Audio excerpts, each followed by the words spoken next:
ರಾಜ್ಯ ಕಾಂಗ್ರೆಸ್ ಸರ್ಕಾರದಲ್ಲಿ ಒಂದು ಕಡೆ ಕುರ್ಚಿ ಜಟಾಪಟಿ ಕುರ್ಚಿ ಕದನ ದಿನೇ ದಿನೇ ಹೆಚ್ಚಾಗ್ತಾನೆ ಇದೆ. ಇನ್ನು ಈ ರಾಜಕೀಯ ಬೆಳವಣಿಗೆಗಳ ವಿಚಾರದಲ್ಲಿ ಮಠಾಧೀಶರು ಏನು ಮಧ್ಯ ಪ್ರವೇಶ ಮಾಡ್ತಾ ಇರುವಂಥದ್ದು ಸಾಕಷ್ಟು ಚರ್ಚೆ ಆಗ್ತಾಯಿದೆ, ಜೊತೆಗೆ ಸಾಕಷ್ಟು ಸಂಚಲನ ಕೂಡ ಮೂಡ್ತಾ ಇದೆ.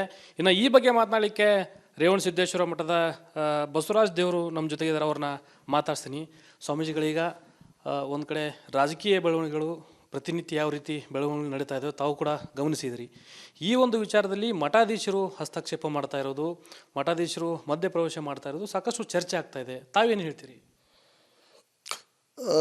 ಕರ್ನಾಟಕದಲ್ಲಿ ಸ್ವಲ್ಪ ಬದಲಾವಣೆ ಗಾಳಿ ಬೀಸಿದೆ ಮತ್ತು ಒಂದಷ್ಟು ವಿಷಯಗಳ ಮೇಲೆ ಕೇಂದ್ರೀಕೃತವಾಗಿ ಚರ್ಚೆಗಳು ನಡೆದವ.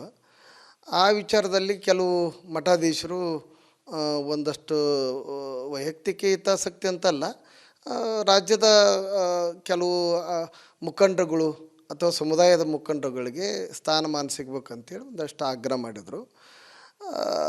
ಈ ಥರ ಇರಬೇಕು ಅಥವಾ ಅವರು ನಮ್ಮ ಅಂದ್ರೆ ರಾಜ್ಯಕ್ಕೆ ಇರಬೇಕು ಅನ್ನೋದೊಂದು ಭಾವನೆಗಳಿರ್ತಾವೆ. ಅಂದ್ರೆ ಅನೇಕ ಕಾರ್ಯಕ್ರಮಗಳು ಕೊಡಬೇಕು ಅಥವಾ ಕೊಟ್ಟಿದ್ದಾರೆ. ಆ ಕಾರ್ಯಕ್ರಮಗಳು ಮುಂದುವರಿಸಲಿಕ್ಕೆ ಆ ಸಮುದಾಯದ ಮುಖಂಡರುಗಳು ರಾಜಕೀಯ ಪ್ರತಿನಿಧಿತ್ವ ವಹಿಸಿದಾಗ ಸಹಜವಾಗಿಯೇ ಅವ್ರಿಗೆ ಧ್ವನಿ ಎತ್ತಿದ್ದಾರೆ, ಅಷ್ಟೇ, ಮತ್ತೇನಿಲ್ಲ. ನಾವು ಕೂಡ ಸಿದ್ದರಾಮಯ್ಯನವರು ಇರಬೇಕು, ಇನ್ನೂ 2.5 ವರ್ಷ ಅನೇಕ ಕಾರ್ಯಕ್ರಮಗಳು ಕೊಡಬೇಕು, ಕರ್ನಾಟಕ ರಾಜ್ಯದ ಪ್ರಗತಿ ಆಗಬೇಕು ಮತ್ತು ಎಲ್ಲ ಕ್ಷೇತ್ರಗಳಲ್ಲಿ ಸ್ವಲ್ಪ ಒಂದಷ್ಟು ಕೆಲಸ ಆಗಬೇಕು ಮತ್ತು ರಾಜ್ಯ ದೇಶಕ್ಕೆ ಮಾದರಿ ಆಗಬೇಕು ಅನ್ನೋದೊಂದು ಕನಸು ಇಟ್ಕೊಂಡಿವಿ ಹೊರತು ಆ ಥರದ ವೈಯಕ್ತಿಕ ಹಿತಾಸಕ್ತಿ ಯಾವ ಮಠಾಧೀಶರಿಗೆ ಇರಲ್ಲ ಅಂತ ನಾನು ತಿಳ್ಕೊಂಡಿದ್ದೇನೆ. ಈಗ ಒಂದು ಕಡೆ ಸ್ವಾಮೀಜಿ ಸಾಕಷ್ಟು ಬೆಳವಣಿಗೆಗಳು ದಿನೇ ದಿನೇ ಪ್ರತಿದಿನ ನಡೀತಾ ಇದ್ದಾವೆ. ಇನ್ನು ಕುರ್ಚಿ ಬದಲಾವಣೆ ವಿಚಾರ, ನಾಯಕತ್ವ ಬದಲಾವಣೆ ವಿಚಾರ ಇನ್ನೂ ಬೂದಿ ಮುಚ್ಚಿದಂಥ ಕೆಂಡದಂಥ ಒಂದು ಪರಿಸ್ಥಿತಿಯಲ್ಲಿದೆ. ಈ ವಿಚಾರವಾಗಿ ತಾವು ಹೇಳೋದಾದರೆ, ನಾವು ಆಯ್ಕೆ ಮಾಡಿರೋದು ಆಡಳಿತ ಸುಗಮವಾಗಿರಬೇಕು ಮತ್ತು ಆಡಳಿತ ಭಾಳಷ್ಟು ಪ್ರಗತಿದಾಯಕವಾಗಿರ್ಬೇಕು ಅನ್ನೋದೊಂದು ನಮ್ಮೆಲ್ಲರದ ಅಪೇಕ್ಷೆ. ಆ ದೃಷ್ಟಿಯಿಂದ ನಾವು ಸರ್ಕಾರವನ್ನು ಒಂದು ದೃಢವಾಗಿ ನಿಲ್ಲುವಂಥ ಸರ್ಕಾರ ಮತ್ತು ಅದು ಪೂರ್ಣವಾಗಿ ಅಂದ್ರೆ ಅವಧಿ ಮುಗಿಸ್ಬೇಕು ಅನ್ನೋದೊಂದು ಭಾವನೆಗಳಿದ್ದೇ ಇರ್ತವೆ. ಅದಕ್ಕೆ ಆ ಥರ ಆಗಬಾರ್ದು ಅಂಥೇಳಿ ಅಥವಾ ಆ ಥರ ಆಲೋಚನೆ ಮಾಡಿದ್ರೆ ಜನರಿಗೆ ಮೋಸ ಮಾಡಿದಂಗೆ ಆಗಬಾರ್ದು ಅಂತ. ಅಂದ್ರೆ ನಾವು ಯಾವ ಭಾಷೆ ಕೊಟ್ಟ ಮೇಲೆ ನಾವೆಲ್ಲರೂ ಒಮ್ಮತದಿಂದ ಅವರನ್ನು ಒಪ್ಕೊಂಡ್ವಿ ಅಥವಾ ಆಯ್ಕೆ ಮಾಡಿದ್ವಿ, ಆ ಥರ ಆ ವಿಚಾರಗಳಿಗೆ ವಿರುದ್ಧವಾಗಬಾರ್ದು ಅಂತ ನಮ್ಮದು ಅಷ್ಟ ಭಾವನೆಗಳು. ಮತ್ತು ಈ ಥರ ಗೊಂದಲಗಳಾಗಲಿ ಅಥವಾ ಯಾವುದೋ ಒಂದು ವಿಷಯ ಚರ್ಚೆ ಆಗಲಿ ಅದನ್ನು ಆದಷ್ಟು ಶೀಘ್ರಾತಿ ಶೀಘ್ರ ಬಗೆಹರಿಸ್ಕೊಂಡು ರಾಜ್ಯದ ಅನೇಕ ಸಮಸ್ಯೆಗಳಿದಾವೆ, ಆ ಸಮಸ್ಯೆಗಳನ್ನು ಬಗೆಹರಿಸೋ ನಿಟ್ಟಿನಲ್ಲಿ ಆಲೋಚನೆ ಮಾಡ್ಬೇಕು ಅನ್ನೋದು ನಮ್ಮ ಅಂದ್ರೆ ಇಂಗಿತ, ಆಶಯ.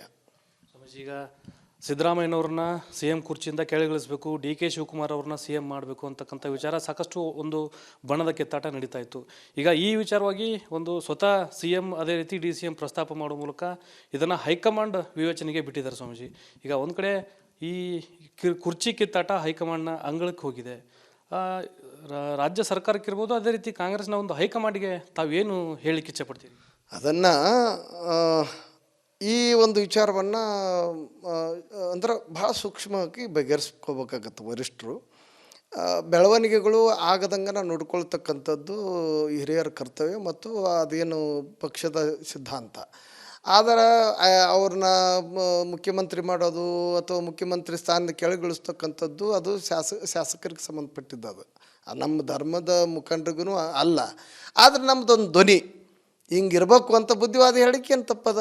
ನೀವು ಈ ಥರ ಹೋಗ್ರಿ ಅಂತ ಹೇಳಿದ್ರೆ ಏನು ತಪ್ಪದ? ಅದಕ್ಕೆ ಬಹುಶಃ ಈ ರೀತಿ ಚರ್ಚೆ ಬಂದಾಗ ವರಿಷ್ಠರು ಆಲೋಚನೆ ಮಾಡಬೇಕಾಗತ್ತೆ. ಅಂದ್ರೆ ಭಾಳ ಸ್ಪಷ್ಟತೆ ಕೊಡಬೇಕು ಮತ್ತು ನಾಯಕತ್ವ ವಿಷಯದಲ್ಲಿ ಭಾಳ ಮಾರ್ಗದರ್ಶನ ಮಾಡ್ತಕ್ಕಂಥದ್ದು ಮತ್ತು ಬೇಗನೆ ರಾಜ್ಯದಲ್ಲಿ ಸುಮ್ಮನೆ ಆಡ್ಕೊಳ್ತಕ್ಕಂಥದ್ದು, ಚರ್ಚೆ ಮಾಡ್ತಕ್ಕಂಥದ್ದು ಅಥವಾ ಅದನ್ನು ಹೆಚ್ಚಿಸ್ತಕ್ಕಂಥದ್ದು ಆ ವಾತಾವರಣ ಆಗಬಾರ್ದು ಅನ್ನೋದೊಂದು ನಮಗೂ ಇದು. ಯಾಕಂದ್ರೆ ಸಂವಿಧಾನಾತ್ಮಕವಾಗಿ ಮತ್ತು ಒಂದು ಇದನ್ನು ಇಟ್ಕೊಂಡು ಬಂದಂಥ ಸರ್ಕಾರ ಇದು. ಅದಕ್ಕೂ ನಾವು ಓಟ್ ಹಾಕಿದ್ದೀವಿ. ಮಠಾಧೀಶರೇನು ಓಟ್ ಹಾಕಿಲ್ಲೇನು ಅದರಿಂದ ಹೊರತುಪಡಿಸಿವೇನು ಇಲ್ಲ. ನಾವು ದಿನಾಲೂ ಒಂದು ಭಾಗವಾಗಿ ಸಮಾಜದ ಒಂದು ಭಾಗವಾಗಿ ಇರ್ತೀವಿ, ರಾಜ್ಯಾಂಗದ ಒಂದು ಭಾಗವಾಗಿ ಇರ್ತೀವಿ, ಶಾಸಕಾಂಗದ ಒಂದು ಭಾಗವಾಗಿ ಇರ್ತೀವಿ ನಾವು. ಹಾಗಾಗಿ ಮಠಾಧೀಶರು ಈ ಥರ ಮಾತಾಡಿರ್ಬೋದು. ನಾನು ಮಾತಾಡಿದ್ದೀನಿ, ಬೇರೆ ಬೇರೆ ಸಮುದಾಯದ ಒಕ್ಕಲಿಗ ಸ್ವಾಮೀಜಿಯವರು ಮಾತಾಡಿದ್ದಾರೆ, ಮತ್ತು ಇನ್ನೊಬ್ಬ ಮಠಾಧೀಶರು ಕೂಡ ಮಾತಾಡಿದ್ದಾರೆ. ಅಂದ್ರೆ ಆ ವರ್ಗಕ್ಕೆ ನ್ಯಾಯ ಸಿಗ್ಬೇಕಂತೇಳಿ ಮಾತಾಡಿದರೆ ತಪ್ಪಿಲ್ಲ. ಆದಷ್ಟು ವರಿಷ್ಠರು ಅತಿ ಶೀಘ್ರ ಇದಕ್ಕೊಂದು ಕೊನೆ ಆಡ್ಬೇಕಂತ ನಮ್ಮದು ಆಗ್ರಹ. ಈಗ ಸ್ವಾಮೀಜಿ, ತಾವು ಒಂದು ವಿಷಯವನ್ನು ಪ್ರಸ್ತಾಪ ಮಾಡಿದ್ರಿ, ರಾಜ್ಯದಲ್ಲಿ ಬದಲಾವಣೆ ಗಾಳಿ ಬೀಸಿದೆ ಅಂತೇಳಿ. ಯಾವ ರೀತಿ ಬದಲಾವಣೆ ಗಾಳಿ ಬೀಸಿದೆ ಅಂದರೆ ಯಾವ ರೀತಿ ಬದಲಾವಣೆ ಆಗಬೇಕು ಅಥವಾ ಆಗಬಾರ್ದು? ಬದಲಾವಣೆ ಗಾಳಿ ಅಂತಂದ್ರೇನು, ಅನೇಕ ಕಾರ್ಯಕ್ರಮಗಳು ಕೊಡ್ಬೇಕಂತೇಳಿ. ಅಂದ್ರೆ ಇವರು ಈಗಾಗಲೇ ಸರ್ಕಾರದವರು ಅನೇಕ ಕಾರ್ಯಕ್ರಮ ಕೊಟ್ಟಾರ. ಇನ್ನಷ್ಟು ದೃಢತೆ ಇರ್ತಕ್ಕಂಥದ್ದು, ಜನರ ಡೆವಲಪ್ಮೆಂಟಿಗೆ ಏನೇನು ಕಾರ್ಯಕ್ರಮಗಳು ಕೊಡಬೇಕು, ಅದು ಅನೇಕ ಸಮಸ್ಯೆಗಳದಾವ. ಅದಕ್ಕೆ ಬರಲಿ ಅಂತ ನನ್ನ ಭಾವನೆ. ಬದಲಾವಣೆ ಅಂತಂದರೆ ಹೆಂಗೆ ಬದಲಾವಣೆ ಮಾಡ್ತೀರಿ? ಈಗಾಗಲೇ ಸಿದ್ದರಾಮಯ್ಯನವರು ಸಮರ್ಥರಿದ್ದಾರೆ, ಮತ್ತು ಅರ್ಥಶಾಸ್ತ್ರಜ್ಞರಿದ್ದಾರೆ. ಆಮೇಲೆ ಸಾಕಷ್ಟು ಅನುಭವಗಳು ಸಾಕಷ್ಟು ಇರ್ತಾವೆ, ಮತ್ತು ಅವ್ರು ಯಾವುದೇ ಒಂದು ಕಪ್ಪು ಚುಕ್ಕಿ ಇಲ್ದನ ನಡೆಸಿದ್ದಾರೆ. ಇನ್ನಷ್ಟು ದಿವಸ ಅವರ ಅಧಿಕಾರ ಮುಂದುವರಿಬೇಕು ಅಥವಾ ಅವಧಿ ಮುಂದುವರಿಬೇಕು ಅನ್ನೋದು ನಮ್ಮೆಲ್ಲರ ಅಪೇಕ್ಷೆ ಮಾತ್ರ. ಈಗ ಬದಲಾವಣೆ ವಿಚಾರವಾಗಿ CM ಕುರ್ಚಿ ವಿಚಾರದಲ್ಲಿ ಹೈಕಮಾಂಡ್ ಏನಾದರೂ ಬದಲಾವಣೆ ಮಾಡುವಂಥ ಒಂದು ಸಾಧ್ಯತೆಗಳಿರುವಂಥದ್ದು, ಈ ರೀತಿ ಏನಾದರೂ ಬದಲಾವಣೆಗಳಾದರೆ ಯಾವ ರೀತಿ ಪರಿಣಾಮ ಬೀರುತ್ತೆ ಅಂತ? ಬದಲಾವಣೆ ಹೌದ್ರಿ, ಅದರ ಬದಲಾವಣೆ ಅವಧಿ ಸ್ವಲ್ಪ ಇದು ಬೇಕಲ್ಲ, ಅವ್ರಿಗೆ ಕಾರ್ಯಕ್ರಮಗಳು ಕೊಡೋಕೆ, ಕೆಲಸ ಮಾಡಲಿಕ್ಕೆ ಅವಕಾಶಗಳು ಬೇಕಾಗ್ತದೆ. ಇನ್ನೂ ಅನೇಕ ಗುರಿ ಅಥವಾ ಏನೋ ಉದ್ದೇಶಗಳಿರ್ತಾವೆ, ಆ ಉದ್ದೇಶಗಳನ್ನು ಕೊಡ್ಬೇಕಾಗ್ತದೆ. ನನಗೆ ಅನಿಸಿದ ಮಟ್ಟಿಗೆ ಬಹುಶಃ ಈ ಏನು ಮೊನ್ನೆ ಸಾಮಾಜಿಕ ಮತ್ತು ಶೈಕ್ಷಣಿಕ ಏನು ಸಮೀಕ್ಷೆ ಬಂತಲ್ಲ, ಆ ಸಮೀಕ್ಷೆಗೆ ಏನಾದರೂ ತಡೆ ಒಡ್ಲಿಕ್ಕೆ ಏನಾದರೂ ತಂತ್ರ ಏನು ಅಂತ ನನ್ನ ವೈಯಕ್ತಿಕ. ಕಾಂತರಾಜ್ ವರದಿ ಅಥವಾ ಅವನೂರು ವರದಿಗಳು ಬಂದು, ಮಿಲ್ಲರ್ ವರದಿ ಬಂತು, ಚೆನ್ನಪ್ಪ ರೆಡ್ಡಿ ವರದಿ ಬಂತು, UP ಸಿಂಗ್ರವ್ರ ವರದಿ ಬಂದ ಮೇಲೆ ಅದನ್ನು ಅನುಷ್ಠಾನಗೊಳಿಸ್ಲಿಕ್ಕೆ ಎಷ್ಟು ಪ್ರಯಾಸ ಪಡಬೇಕಾಯಿತು ಕೆಲವು ಇಂಪ್ಲಿಮೆಂಟ್ ಮಾಡಲಿಕ್ಕೆ. ಹಂಗೆ ಈ ಕಾಂತರಾಜ್ ವರದಿ ಬಂದಾಗ ಅದನ್ನು 10 ವರ್ಷ ಆಯಿತು ಅಂತೇಳಿ ಅದನ್ನು ತಿರಸ್ಕರಿಸಿದರು. ಆ ವರದಿ ಕೂಡ ಅನುಷ್ಠಾನ ಆಗಲಿಕ್ಕೆ ಎಷ್ಟೆಷ್ಟು ಅಡೆತಡೆಗಳು ಬಂದವು. ಹಿಂಗೆ ಈಗ ಮತ್ತೊಂದು ಸಮೀಕ್ಷೆ ಮಾಡಿದ್ರು ಇವರು ಸರ್ಕಾರದವರು, ಎಷ್ಟೋ ಖರ್ಚು ಮಾಡಿ, ಕೋಟಿಗಟ್ಟಲೆ ಖರ್ಚು ಮಾಡಿ, ಒಳ ಮೀಸಲಾತಿ ಅದೊಂದಷ್ಟು ಮಾಡಿದರು. ಹೀಗೆ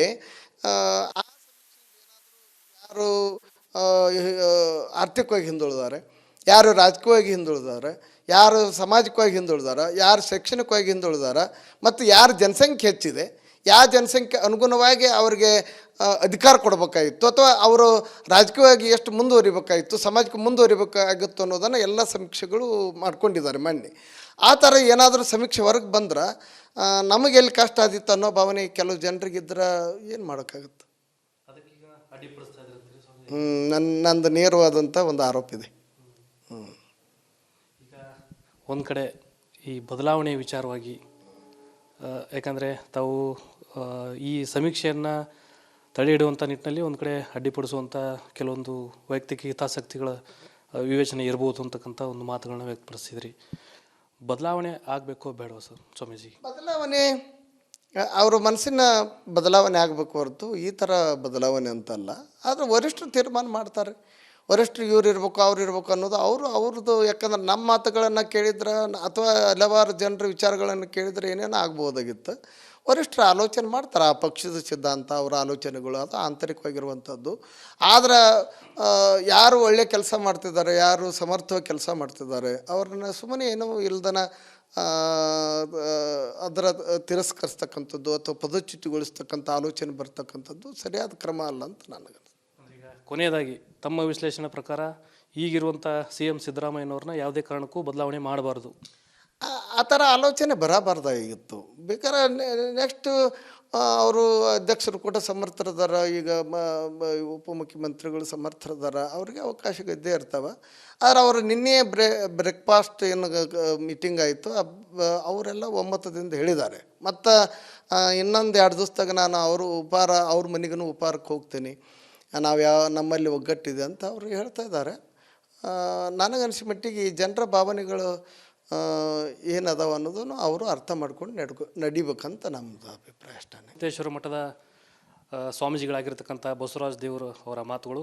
ಒಂದು ಕಡೆ ರಾಜ್ಯದಲ್ಲಿ ನಡೀತಾ ಇರ್ತಕ್ಕಂಥ ರಾಜಕೀಯ ಬೆಳವಣಿಗೆಗಳ ವಿಚಾರವಾಗಿ ಒಂದು ಕಡೆ ನನ್ನ ಆರೋಪವಿದೆ, ಈ ಒಂದು ಜಾತಿ ಜನಗಣತಿ ವಿಚಾರದಲ್ಲಿ, ಆ ಒಂದು ಸಮೀಕ್ಷೆ ವಿಚಾರದಲ್ಲಿ ಕೆಲವೊಂದಿಷ್ಟು ಅಡೆತಡೆಗಳನ್ನು ಉಂಟು ಮಾಡುವಂಥ ನಿಟ್ಟಿನಲ್ಲಿ ಕೆಲವೊಂದಿಷ್ಟು ವೈಯಕ್ತಿಕ ಹಿತಾಸಕ್ತಿಗಳು ಈ ರೀತಿ ಅಡೆತಡೆಗಳನ್ನು ಮಾಡುವಂಥ ನಿಟ್ಟಿನಲ್ಲಿ ಈ ಬೆಳವಣಿಗೆಗಳನ್ನು ಸೃಷ್ಟಿ ಮಾಡಿರುವಂಥದ್ದು ಈ ವಿಚಾರವಾಗಿ ನನ್ನ ಆರೋಪವಿದೆ. ಈ ವಿಚಾರವನ್ನು ಸಾಕಷ್ಟು ಗಂಭೀರವಾಗಿ ಪರಿಗಣಿಸುವ ಮೂಲಕ ಹೈಕಮಾಂಡ್ ಅಂದರೆ ಕಾಂಗ್ರೆಸ್ ಹೈಕಮಾಂಡ್ ಶೀಘ್ರವೇ ಈ ಸಮಸ್ಯೆಯನ್ನು ಬಗೆಹರಿಸುವಂಥ ನಿಟ್ಟಿನಲ್ಲಿ ಮುಂದಾಗಬೇಕು, ರಾಜ್ಯದ ಸಮಗ್ರ ಅಭಿವೃದ್ಧಿಯತ್ತ ರಾಜ್ಯ ಸರ್ಕಾರ ಮುನ್ನಡೆಯಬೇಕು ಅಂತಕ್ಕಂಥ ಅಭಿಪ್ರಾಯವನ್ನು ವ್ಯಕ್ತಪಡಿಸ್ತಾ ಇದ್ದಾರೆ. ಕ್ಯಾಮ್ರಾ ಪರ್ಸನ್ ವಿನಾಯಕ್ ಪೂಜಾರ್ ಜೊತೆ ಪ್ರಕಾಶ್ ಹಿರೇಮಠ, ರಿಪಬ್ಲಿಕ್ ಕನ್ನಡ, ಹುಬ್ಬಳ್ಳಿ.